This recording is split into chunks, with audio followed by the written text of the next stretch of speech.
Assalamu alaikum everyone. Welcome on my YouTube channel. I hope you all are well. I am also fine alhamdulillah. आज मैं आपके साथ share करूंगी कलेजी बनाने की बहुत ही स्पेशल रेसिपी और उसके साथ ही मैं शेयर करूंगी कि किस तरह से आप कलेजी को बहुत कम वक्त में तैयार कर सकते हैं जिससे ये बिल्कुल मक्खन की तरह नरम और इसका जायका बहुत ही लाजवाब बनेगा।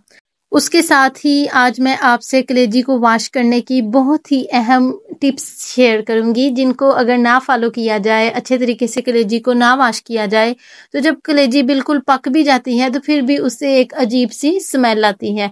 तो वो स्मेल क्यों आती है या उस स्मेल को किस तरह से ख़त्म किया जाता है, आज की रेसिपी में मैं सारी चीज़ें ही आपसे बहुत डिटेल से शेयर करूंगी, इसलिए आपने रेसिपी को स्किप नहीं करना बल्कि इसको कंप्लीट देखना है। तो चलें फिर कलेजी बनाना स्टार्ट करते हैं। सबसे पहले मैंने ली है कलेजी और ये बीफ की कलेजी है। कलेजी में हाफ प्याली आटा ऐड करेंगे। ये मैंने गंदम का आटा लिया है। आप कोई भी रेगुलर घर में जो भी रोटी बनाने के लिए आटा यूज़ करते हो इसमें वो ऐड कर सकते हैं। आटा ऐड करने के बाद उसको कलेजी में अच्छी तरह से मिक्स करेंगे। आटे का यूज़ करने से कलेजी की जो स्मेल होती है ना वो ख़त्म हो जाती है, इसलिए हम इसको आटा लगा के ऑलमोस्ट 10 मिनट का स्टे देंगे। अगर आपके पास टाइम कम हो तो आप इसको ना भी स्टे दें तो कोई मसला नहीं, फ़ौरन ही इसको वॉश कर लिया जाए तो फिर भी कोई बात नहीं होती। मेन पर्पज़ ये है कि इसको आटा लगा लिया जाए जिससे इसकी जो स्मेल होती है वो ख़त्म हो जाए। चलें जी, 10 मिनट के बाद इसमें वाटर ऐड करेंगे और इसको 2 से 3 पानी या जब तक ये जो हमने इसको आटा लगाया है उससे कलेजी बिल्कुल साफ ना हो जाए इसको वॉश करते जाएंगे। कलेजी बहुत अच्छी तरह से वॉश हो गई है, ये बिल्कुल साफ हो गई है। कलेजी को आटा लगा के रखने के हमें 2 बेनिफिट्स हुए हैं। एक तो ये कि जब हम कलेजी लेकर आते हैं तो उसको ब्लड वगैरह लगा होता है, तो उसको जितनी बार मर्जी वॉश भी कर ले तो फिर भी कहीं ना कहीं वो ब्लड रह ही जाता है। तो आटा लगाएंगे तो वो बहुत अच्छी तरह से इजीली साफ हो जाती है। दूसरा ये कि कलेजी की जो स्मेल होती है वो भी खत्म हो जाती है। कलेजी को एक प्रेशर में ऐड करेंगे, उसके बाद इसमें ऐड करेंगे लहसुन, प्याज और टमाटर और इनकी क्वांटिटी आम डिश के मुकाबले में हम इसमें थोड़ी सी ज़्यादा ऐड करेंगे, उससे कलेजी को बहुत ही अच्छा फ्लेवर मिलेगा। और उसके बाद इसमें ऐड करेंगे 1 स्पून नमक, 1 स्पून लाल मिर्च और 1/4 स्पून हल्दी।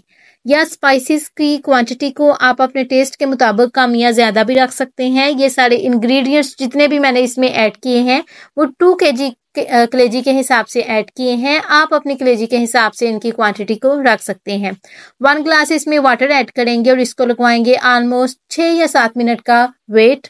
कलेजी सॉफ्ट होती है, ये जल्दी गल जाती है, इसको ज़्यादा देर का वेट नहीं लगवाएंगे, नहीं तो वो बहुत ही हार्ड सी हो जाती है जिससे इसकी जितनी मर्जी बुनाई कर लें या जो मर्जी कर लें फिर उसका टेस्ट अच्छा नहीं रहता। इसलिए इसको कम वेट लगवाएंगे ताकि इसका टेस्ट अच्छा रहे।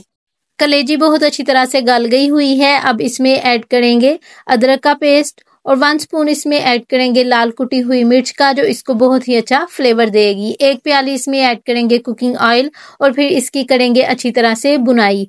और इसी दौरान अगर आप मेरे चैनल पर नए हैं और मेरी रेसिपी को पहली बार देख रहे हैं तो मेरे चैनल को सब्सक्राइब कर दीजिए और उसके साथ ही बेल आइकन को भी प्रेस कर दीजिए ताकि आपको मेरी आने वाली हर नई रेसिपी का नोटिफिकेशन चला जाए और आप मेरी आने वाली हर नई रेसिपी को ईजिली देख लिया करें।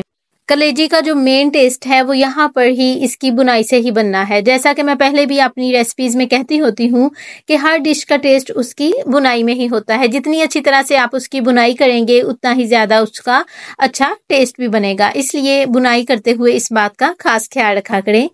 कलेजी की बहुत अच्छी तरह से बुनाई हो गई हुई है। अब इसमें 1 टीस्पून गरम मसाला और 1 टीस्पून काली मिर्च का ऐड करेंगे। ये दोनों चीज़ें ही इसको बहुत ही अच्छा फ्लेवर देगी। सबसे एंड पे कलेजी में ऐड करेंगे सब्ज़ मिर्च और सब्ज़ धनिया और इन दोनों चीज़ों को इसमें ऑन फ्लेम के ऊपर ही मिक्स करेंगे और हमारी बहुत ही ज़्यादा जायकेदार कलेजी तैयार हो गई है। ये कलेजी बनाने की बहुत इजी रेसिपी है और ना सिर्फ कम वक्त में तैयार होती है बल्कि इसका जायका भी बहुत स्पेशल, बहुत ज़बरदस्त बनता है। तो आप भी ज़रूर ट्राई कीजिएगा और मुझे कमेंट बॉक्स में ज़रूर बताइएगा आपको आज की मेरी रेसिपी कैसी लगी या जब आपने खुद कलेजी बनाई तो आपकी कैसी बनी और आपको कैसा फीडबैक मिला। मुझे आपके कमेंट का वेट रहेगा। अगर आपको मेरी आज की रेसिपी अच्छी लगे तो इसे लाइक और अपने फ्रेंड्स के साथ भी ज़रूर शेयर कीजिएगा। जब आप रेसिपी को लाइक करते हैं या चैनल को सब्सक्राइब करते हैं तो हमें ऐसा लगता है जो हमने इस रेसिपी को बनाने के लिए मेहनत की थी हमें उसका फल मिल गया है। See you soon and take care of yourself. अल्लाह हाफिज़।